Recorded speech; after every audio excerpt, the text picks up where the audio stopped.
दोस्तों स्वागत है आपका एक नए क्लास में। पिछले क्लास में हम लोगों ने चर्चा करी थी मॉलिक्यूलरिटी क्या होती है और ऑर्डर ऑफ रिएक्शन क्या होती है। मेरे भाई, मॉलिक्यूलरिटी क्या होती है? जितने लोग अभिक्रिया में भाग लेते हैं उसे क्या कहते हैं? मॉलिक्यूलरिटी कहते हैं। और जितने लोग वेग को निर्धारित करते हैं उसे हम लोग ऑर्डर ऑफ रिएक्शन कहते हैं। सरल भाषा में कहें, अगर भैया कोई आदमी वेग को निर्धारित नहीं कर रहा है तो हम लोग उसे कहेंगे zero order reaction.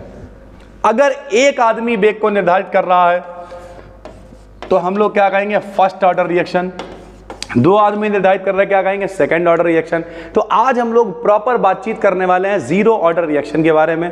Zero order reaction से रिलेटेड अगर क्वेश्चंस की बात करें ना के बराबर आते हैं, लेकिन इनके मात्रक वगैरह आपको पता होने चाहिए। इसका व्यंजक क्या होता है, यानी इसका जो फॉर्मूला है K = x/T, ये पता होना चाहिए। इस तरीके की चीजें आपसे पेपर में पूछी जा सकती हैं। तो चलिए शुरू करते हैं, आपको दिखाते हैं जीरो ऑर्डर रिएक्शन। देखिए, वे रिएक्शंस यानी वो अभिक्रियाएं जिनमें रिएक्शन का रेट रिएक्टेंट्स के कंसंट्रेशन पर डिपेंड नहीं करता। यानी हमने आपसे क्या कहा था? जितने लोग पार्टिसिपेट कर रहे हैं वो मॉलिक्यूलरिटी है। जो लोग इंटरेस्टेड हैं, जो लोग वेग को निर्धारित करेंगे, वो सारे के सारे क्या हैं मेरे भाई? वो सारे के सारे हैं ऑर्डर ऑफ रिएक्शन।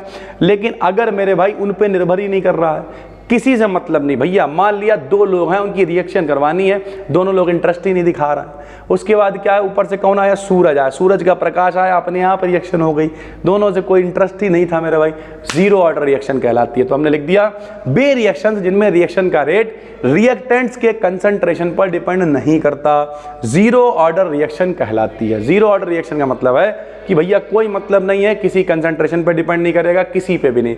अगर एक पे डिपेंड करता तो फर्स्ट ऑर्डर, दो पे डिपेंड करता तो सेकंड ऑर्डर, तीन पे करता तो थर्ड ऑर्डर, और करता ही नहीं है, डिपेंड ही नहीं करता है कि कोई भी रिएक्टेंट हो, कुछ भी हो, मतलब ही नहीं, तो उसे कहते हैं जीरो ऑर्डर रिएक्शन। अब हम आपको पहले वीडियो में पढ़ा चुके हैं, जो लोग लाइन से देख रहे होंगे, कि भैया ऑर्डर ऑफ रिएक्शन यानी निकालने के लिए हमें क्या चाहिए होगा? Rate of reaction. और रेट ऑफ रिएक्शन ही हमने पहली वीडियो बनाई थी। रेट ऑफ रिएक्शन क्या होता है? dx/dt को हम लोग रेट ऑफ रिएक्शन कहते हैं, यानी अभिक्रिया की दर। अभिक्रिया की दर का मतलब क्या? Rate of reaction. x मतलब कंसंट्रेशन है और t मतलब टाइम है, कितने टाइम में कितना कंसंट्रेशन है, भाई उसकी दर है मेरे भाई, सीधी सी बात है। ये किस पे निर्भर करेगी मेरे भाई? ये देखो, समानुपाती ऐसे करके लिखेंगे। इधर देखो भाई, dx/dt लिखेंगे, और dx/dt किस पे निर्भर करेगा? किसी पे नहीं। तो ऐसे करके लिखेंगे भैया रिएक्टेंट है, और रिएक्टेंट की पावर कितनी? जीरो है। सॉरी सर, रिएक्टेंट की पावर कितनी है? जीरो। जीरो क्यों है भाई? बोले जो अभिक्रिया की दर है वो रिएक्टेंट की पावर जीरो पे निर्भर कर रही है, यानी रिएक्टेंट पे जीरो पे निर्भर कर ही, मतलब कुल मिला के रिएक्टेंट पे निर्भर ही नहीं कर रही है, क्योंकि किसी की पावर जीरो मतलब मान 1 हो जाएगा। लेकिन जब समानुपाती यानी डायरेक्टली प्रोपोर्शनल का निशान हटाएंगे तो आप एक नियतांक लगा लेंगे K मेरे भाई, ठीक। तो यहाँ देखो dx/dt बराबर क्या आ गया? K, रिएक्टेंट की पावर जीरो। रिएक्टेंट की पावर जीरो का मतलब है कि जो रेट ऑफ रिएक्शन है, जो ऑर्डर ऑफ रिएक्शन है, वो किसी पे निर्भर नहीं कर रहा है मेरे भाई, इसलिए जीरो ऑर्डर ऑफ रिएक्शन होने वाला है। अब क्या किया? इसकी जिसकी भी वैल्यू मेरे भाई पावर जीरो होती है उसका मान 1 हो जाता है। जब 1 कर दिया तो बचा क्या? dx/dt बराबर K बचा मेरे भाई। dt को उधर भेज दिया तो आ गया dx बराबर क्या आ गया? बताओ, K dt आ गया। dx बराबर क्या आ गया मेरे भाई? K dt आ गया, ठीक है। इसका हम लोग कर देंगे ऑन इंटीग्रेशन।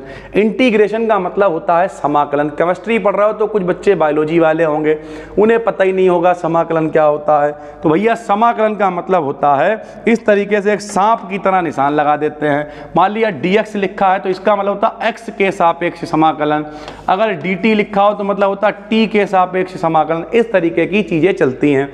जब कभी समाकलन करते हैं तो सांप जो तुम्हें दिख रहा है इससे d खत्म हो जाता है और केवल x आ जाता है। अच्छी भाषा में कहें तो इनके बीच में ये निशान होता है समाकलन का, इनके बीच में कुछ नहीं, मतलब 1 का समाकलन हो रहा है, और फार्मूला होता है कि 1 का समाकलन x होता है। तुम ऐसे याद रख लेना, सांप d को खा गया, बचा हुआ x आ गया, सांप d को खा गया, बचा हुआ t आ गया, तुम ऐसे करके याद रख लेना।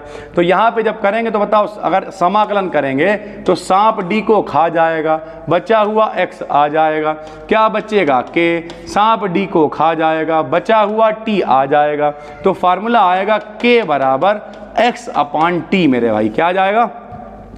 K बराबर x/T। ये है जीरो ऑर्डर रिएक्शन के लिए उसका व्यंजक, इसकी समीकरण, उसकी इक्वेशन जो आपसे पूछी जा सकती है। इसके उदाहरण की बात करें तो उदाहरण मेरे भाई हो जाएगा 2NH3। उदाहरण क्या हो जाएगा बताओ? उदाहरण हो जाएगा 2NH3 at the presence of किसके 1130 डिग्री केल्विन टेम्परेचर, और Au यानी सोना है, बनेगा N2 और H2 बनेगा। ऐसे ही HI ले सकते हो, प्लेटिनम धातु की उपस्थिति में गर्म करेंगे तो H2I2 बन जाएगा। जीरो ऑर्डर रिएक्शन है, मतलब इन लोगों का कोई रोल नहीं है। रोल किसका? ये जो धातु है इसका, मतलब ये चीज़ों को ऑब्जर्व करेगी और रिएक्शन को खुद करवाएगी। तो हमने नीचे लिख के दिखाया है कि NH3 हो चाहे I हो, कोई भी हो, HI हो, गैस मॉलिक्यूल्स मेटल सरफेस पर इकट्ठे हो जाते हैं। सोने की उपस्थिति में करा रहे हैं तो जिनकी रिएक्शन हो रही है वो लोग सोने के ऊपर आके इकट्ठे हो जाते हैं और ये मेटल की सरफेस को पूरी तरीके से भर देते हैं, सैचुरेट कर देते हैं। NH3 और HI के कंसंट्रेशन में इंक्रीज होने पर रिएक्शन के रेट पर कोई फर्क नहीं पड़ता है, कोई फर्क नहीं पड़ता है, कोई भी फर्क नहीं पड़ता। और जब कोई फर्क नहीं पड़ता है तो ये जीरो ऑर्डर रिएक्शन होती है। इसके साथ साथ मेरे भाई आपको एक चीज़ और याद रखनी है, हम इसी वीडियो में बता दे रहे हैं, PDF में नहीं लगी कोई बात नहीं मेरे भाई। इसका जो मात्रक होता है K का मेरे भाई, मात्रक होता है मोल पर लीटर सेकेंड। तो आप ये जरूर याद कर लेना, ठीक है, पेपर में ये पूछ सकता है कि जीरो ऑर्डर के लिए जो मात्रक होता है रेट कांस्टेंट का, K को क्या कहते हैं मेरे भाई? K को हम लोग रेट कांस्टेंट कहते हैं। रेट कांस्टेंट का मतलब क्या होता है? दर नियतांक कह लो मेरे भाई। तो इसका K का मात्रक कितना होता है? मोल प्रति लीटर प्रति सेकंड होता है, और ये आप आराम से लिख सकते हो, ठीक है, पेपर में पूछा जा सकता है। तो जीरो ऑर्डर रिएक्शन क्या होती है बताइए? जीरो ऑर्डर रिएक्शन का मतलब होता है जब कभी भी कोई ऐसी अभिक्रिया जिसमें मेरे भाई उसका वेग किसी पर निर्भर नहीं कर रहा है, रिएक्शन अपनी दम पे जिंदा है। जैसे इसमें Au यानी सोने ने रिएक्शन करा दी, किसी में बदला चांदी रिएक्शन करा रहा है, किसी में बदला प्लेटिनम रिएक्शन करा रहा है, किसी में सूर्य का प्रकाश रिएक्शन करा रहा है। यानी ऐसी रिएक्शन है जिसमें जो लोग पार्टिसिपेट कर रहे हैं उनका रोल नहीं है, रिएक्शन कराने वाला कोई और, ये चीजें ऑपरेट करी जा रही हैं अपनी तरीके से। जैसे अगर हम आपको एक एग्जांपल से बताएं हिस्ट्री के, तो नवाब सिराजुद्दौला के टाइम में जब उनका मंत्री ने उनके संग में गद्दारी कर दी, तो जब उन्होंने कहा अंग्रेजों ने हम तुम्हें राजा बना देंगे, तो जब वो राजा बना दिया तो बोले तुम राजा हो लेकिन रिमोट वर्क पे काम करोगे, हम रिमोट की तरह काम चलाएंगे और तुम काम करोगे मेरे बैठ के। तो अब इसका मतलब रिएक्शन किस पर डिपेंड कर रही है? अंग्रेजों पे। वो तो खाली मेरे भाई बैठे हुए हैं नाम के लिए राजा, तो उसी तरीके से पार्टिसिपेट तो कर रहे हैं लेकिन डिपेंड नहीं कर रहा है उनके ऊपर वेग की अभिक्रिया तेज होगी या हल्के होगी या क्या होगा, ठीक है भाई। तो इस तरीके की चीज़ें आपको उम्मीद करते हैं समझ में आ गई होंगी। नए हो तो चैनल को सब्सक्राइब कर लो। ऐप पर अगर देख रहे हो तो मेरे भाई यहीं पर PDF नोट्स बनी हुई है, आराम से देख सकते हो। कोई दिक्कत है तो सभी को पता है मेरे भाई, कॉल सपोर्ट है 9044900263, इस पर आप कॉल कर सकते हो, वरना व्हाट्सएप नंबर है सर 8604507939। थोड़ी सी कॉल्स वगैरह ज़्यादा रहती हैं सर, ठीक है, खास करके नंबर वगैरह बहुत ज़्यादा लोगों के मैसेज आते हैं तो उतने रिप्लाई नहीं हो पाते। तो आप इंस्टाग्राम पे फॉलो कर सकते हो BD Acadian को, वहाँ पे ज़्यादातर रिप्लाई हम कर देते हैं सर, ठीक है। उम्मीद करते हैं आपको समझ में आ गया होगा। चलिए सर फिर मिलते हैं एक और क्लास में, तब तक के लिए